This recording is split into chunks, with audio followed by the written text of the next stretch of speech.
আজ আমরা কৃষি রসায়ন সংস্থার দ্বারা উৎপাদিত G9 টিস্যু কালচার কলা চারার জমিতে আমরা উপস্থিত হয়েছি এবং এই ভিডিওটি প্রধানত চাষি ভাইদের কাছে G9 টিস্যু কালচার কলা চারার পরিচর্যা এবং সার প্রয়োগের কৌশল সম্পর্কে আমরা প্রতিস্থাপিত করব।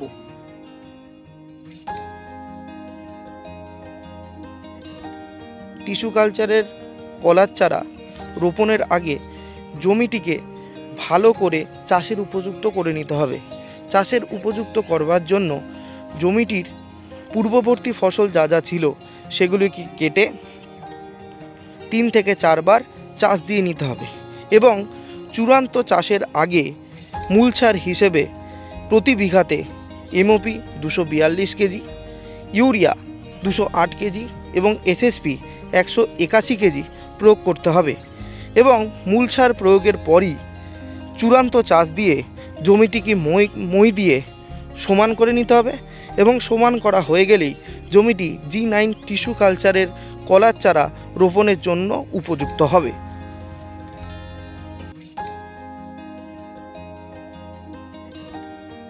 জমি চাষের উপযুক্ত হয়ে যাওয়ার পর আমরা G9 টিস্যু কালচারের কলা চারাগুলিকে জমিতে রোপণ করব।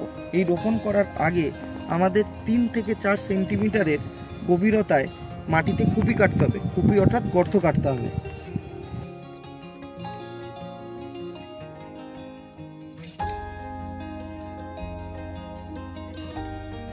এবং আমরা যে চারা গাছগুলি রোপণ করব এই চারা গাছগুলির দূরত্ব হবে 6 × 5 ফুট, অর্থাৎ একটি গাছ থেকে একটি গাছের দূরত্ব হবে 6 ফুট এবং একটি সারির থেকে একটি সারির দূরত্ব হবে 5 ফুট এবং এই পদ্ধতিকে বলা হয় জিগজ্যাগ পদ্ধতি এবং এই পদ্ধতির ফলে আমাদের চারা গাছগুলির বৃদ্ধিও খুব তাড়াতাড়ি হবে এবং ভবিষ্যতে এরা ফলনও খুব বেশি দেবে। এই যে খুপি কাটা হচ্ছে এবং আপনারা দেখতে পাচ্ছেন এই খুপিগুলো জিগজ্যাগ ভাবে কাটা হচ্ছে। এখন খুপি কাটা হয়ে যাওয়ার পর আমরা এই খুপিগুলিতে চারা গাছটি রোপণ করব। চারা গাছ রোপণ করার আগে আমরা এই খুপির মধ্যে মাটির সাথে কিছু ফিরুডন দানা মিশিয়ে নেব।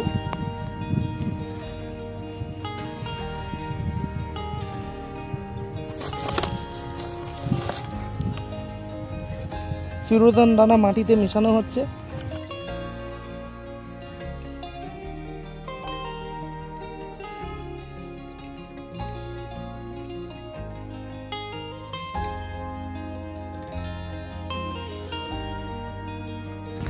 এবং এই ফিরুডন দানাটি আমরা মাটির সাথে কোদালের মাধ্যমে ভালো করে মিশিয়ে নেব এবং মিশিয়ে নিয়ে তারপরে চারা গাছটিকে আমরা রোপণ করব।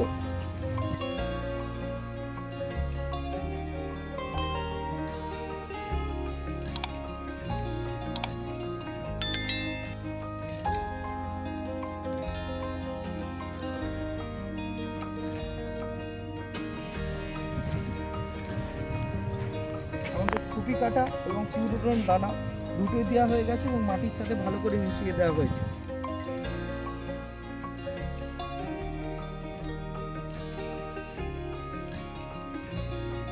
এখন এই চারা গাছটিকে পলিথিন থেকে বার করে আমরা মাটিতে প্রতিস্থাপন করব।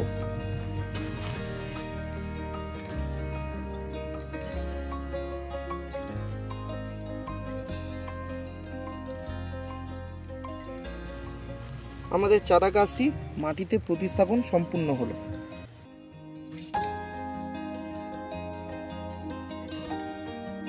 G9 টিস্যু কালচারের কলা চারাগুলি আমাদের জমিতে প্রতিস্থাপন সম্পূর্ণ হয়েছে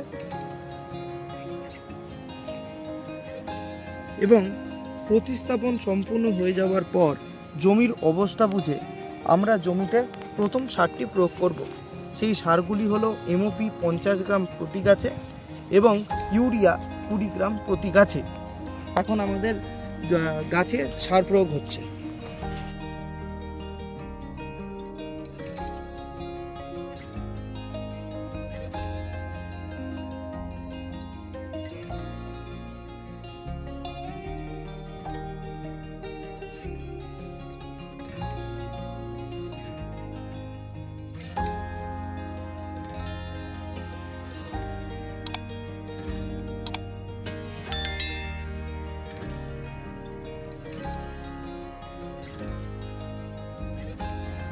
আমাদের সার প্রয়োগ সম্পূর্ণ হয়েছে এবং সম্পূর্ণ হয়ে যাওয়ার পর সারগুলিকে হালকা মাটি দিয়ে আমরা ঢেকে দেব এবং সারগুলি এমনভাবে ছড়াতে হবে যাতে গাছের গোড়ার থেকে কিছুটা দূরত্বে সারগুলি পড়ে। মাটি দিয়ে ঢেকে দেওয়া হচ্ছে।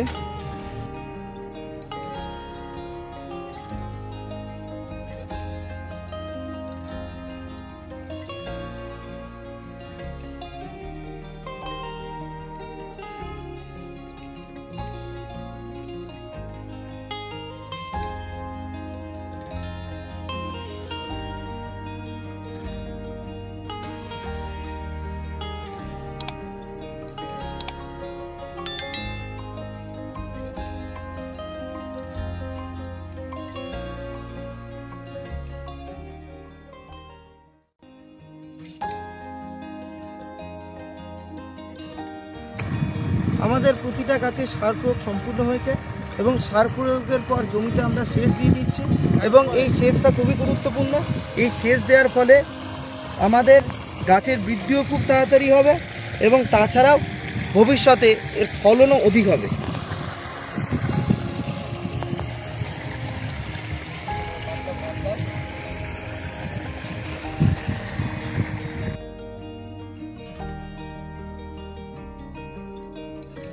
এই গাছগুলির বয়স 120 দিনের আশেপাশে।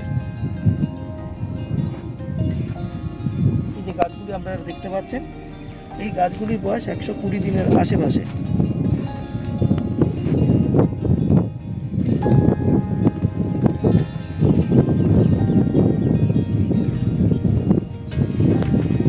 এবং আজকে আমরা 10-26-26-60টি এই গাছে প্রয়োগ করব এবং প্রতিটি গাছের ডোজ 30 গ্রাম করে।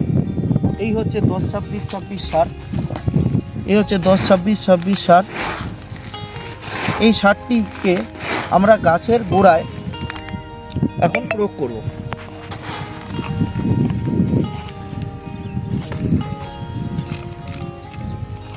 এবং সার প্রয়োগ করা হচ্ছে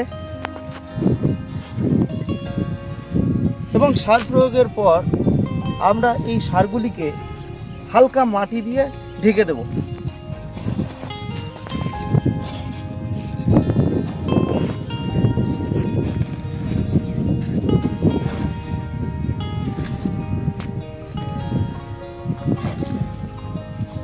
হালকা মাটি দিয়ে ঢেকে দেওয়া হচ্ছে সারটিকে।